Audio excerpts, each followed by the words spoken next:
আজকে বানাবো মাছের মাথা দিয়ে মুড়ি ঘন্ট বা মুড়ো ঘন্ট। একদম অনুষ্ঠান বাড়ির স্বাদে এই রেসিপিটি তৈরি করা হবে। আর রেসিপিটি অনেক দিনের পুরনো একটি রেসিপি, তোমাদের প্রায় সবার বাড়িতেই হয়ে থাকে। তবে আজকে আমার বাড়িতে কিভাবে তৈরি করা হয় সেটাই শেয়ার করব। নমস্কার, ওয়েলকাম টু মনের রান্নাঘর। মনের রান্নাঘরে তোমাদের সবাইকে স্বাগত। আজ আমি বানাবো মাছের মাথা দিয়ে মুড়ি ঘন্ট। চলো তাহলে রেসিপিটি দেখে নেওয়া যাক। এই রেসিপিটি বানানোর জন্য প্রথমে আমি নিয়ে নিচ্ছি গোবিন্দভোগ চাল। এখানে আমি সেন্টেড গোবিন্দভোগ চালটা নিয়েছি। তো দেখো, আমি এখানে 1.5 বাটির মতন চাল নিয়েছি, প্রায় 150 গ্রামের মতন চাল হবে।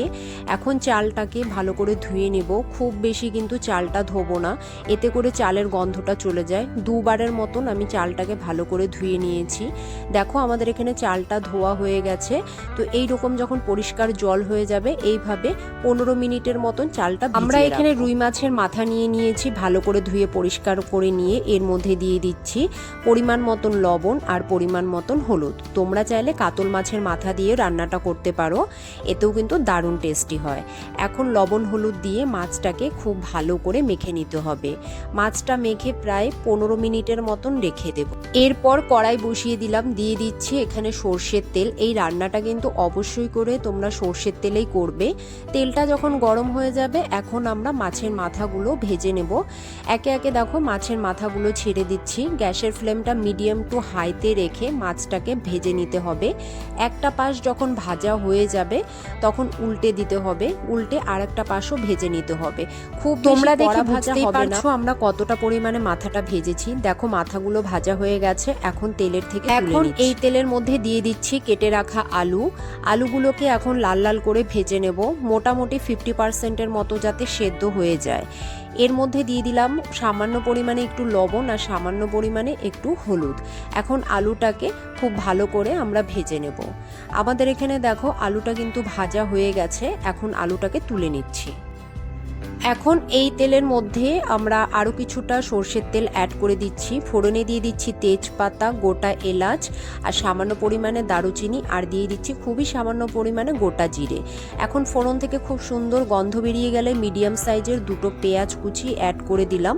এখন পেঁয়াজটাকে একটু ব্রাউন করে ভেজে নিতে হবে। পেঁয়াজটা যখন গোল্ডেন ব্রাউন করে ভাজা ভাজা হয়ে যাবে, এর মধ্যে অ্যাড করে দিচ্ছি 1 চামচ আদা বাটা, দিয়ে দিচ্ছি কাঁচা লঙ্কা পরিমাণ মতন, আর একটা মিডিয়াম সাইজের টমেটো যেটা আমরা কুচি কুচি করে কেটে রেখেছিলাম। এখন 2 মিনিটের মতন সমস্ত উপকরণগুলো একটু কষিয়ে নেব। প্রায় মিনিট 2 ধরে সমস্ত উপকরণগুলো কষিয়ে নেওয়ার পর অ্যাড করে দিচ্ছি স্বাদ মতন লবণ, পরিমাণ মতন হলুদ, আর দিয়ে দিচ্ছি 1 চামচ ধনে গুঁড়ো, 1/2 চামচ জিরে গুঁড়ো, দিয়ে দিচ্ছি 1/2 চামচ পরিমাণে কাশ্মীরি লাল লঙ্কার গুঁড়ো। এটা একদম অপশনাল। এরপর দিয়ে দিলাম সামান্য পরিমাণে জল। এখন সমস্ত উপকরণগুলো খুব ভালো করে মিশিয়ে নিচ্ছি। গ্যাসের ফ্লেমটা মিডিয়াম টু লোতে রেখে প্রায় 3 থেকে 4 মিনিট ধরে মশলাটাকে খুব ভালো করে কষিয়ে নেব। মশলা থেকে যখন তেল ছেড়ে যাবে, এর মধ্যে ধুয়ে রাখা গোবিন্দভোগ চালটা আমি অ্যাড করে দিচ্ছি। এরপর চালের সাথে মশলাটাকে খুব ভালো করে কষিয়ে নিতে হবে। গ্যাসের ফ্লেমটা মিডিয়াম টু লোতে রেখে আমরা খুব ভালো করে মশলার সাথে চালটা ভেজে নেব।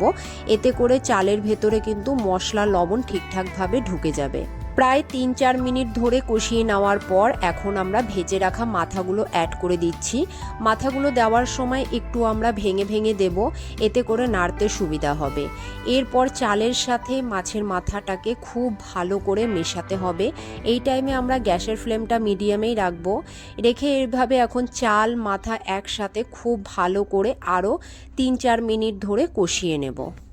আমাদের এখানে সব কিছু কিন্তু খুব ভালো মতন কষানো হয়ে গিয়েছে। এখন এর মধ্যে আমরা জল অ্যাড করে দিচ্ছি। এখানে আমরা জলের পরিমাণটা মেপেই ব্যবহার করেছি। চাল যতটা নিয়েছি ঠিক তার ডবল জল দিয়েছি। এই বাটি দিয়ে আমরা 1.5 বাটি চাল দিয়েছিলাম, তার জন্য 3 বাটি জল দিলাম। তোমরা যদি মুড়ি ঘন্টটা একটু গ্রেভি টাইপ রাখতে চাও, তাহলে জলের পরিমাণটা আরেকটু বাড়িয়ে দেবে। এখন আমরা এর মধ্যে ভেজে রাখা আলুটা অ্যাড করে দিলাম। এখন ঢাকা দিয়ে গ্যাসের ফ্লেমটা লোতে রেখে প্রায় 4 থেকে 5 মিনিট ধরে রান্না করে নেব। প্রায় 4-5 মিনিট পর ঢাকনাটা খুলে আমরা চেক করে দেখে নিচ্ছি। আমাদের এখানে কিন্তু চালটা মোটামুটি সেদ্ধ হয়ে এসছে। এরপর দিয়ে দিলাম সামান্য পরিমাণে গরম মশলা, 1 চামচ চিনি স্বাদ অনুযায়ী। এখন সমস্ত উপকরণগুলো আবারও খুব ভালো করে মিশিয়ে নিয়ে ঢাকা দিয়ে আরও 4 থেকে 5 মিনিটের মতন রান্না করে নেব। এই টাইমে কিন্তু গ্যাসের ফ্লেমটা বাড়ানো যাবে না, আর চিনিটা অবশ্যই করে চালটা সেদ্ধ হওয়ার পরেই তোমরা ব্যবহার করবে। এরপর দেখো 4-5 মিনিট পর ঢাকনাটা খুলে আমরা চেক করে নিচ্ছি, আমাদের এখানে মুড়ি ঘন্টটা কিন্তু একদম রেডি হয়ে গেছে। তোমরা চাইলে এই টাইমে একটু ঘিও অ্যাড করে দিতে পারো। আর এখন আমরা গ্যাসের ফ্লেমটা অফ করে দিচ্ছি, ঢাকা দিয়ে রেখে দেবো। এরপর গরম গরম ভাতের সাথে সার্ভ করে নেব। তোমরা বাড়িতে অবশ্যই একবার ট্রাই করো, আশা করি তোমাদের যদি আজকের ভিডিওটি ভালো লেগে থাকে অবশ্যই করে ভিডিওতে একটা লাইক করো, কমেন্ট করো এবং চ্যানেলটি সাবস্ক্রাইব করার অনুরোধ রইল। আবারও দেখা হবে আবার এক নতুন রেসিপি নিয়ে। ততক্ষণের জন্য তোমরা সবাই ভালো থেকো, সুস্থ থেকো। বাই।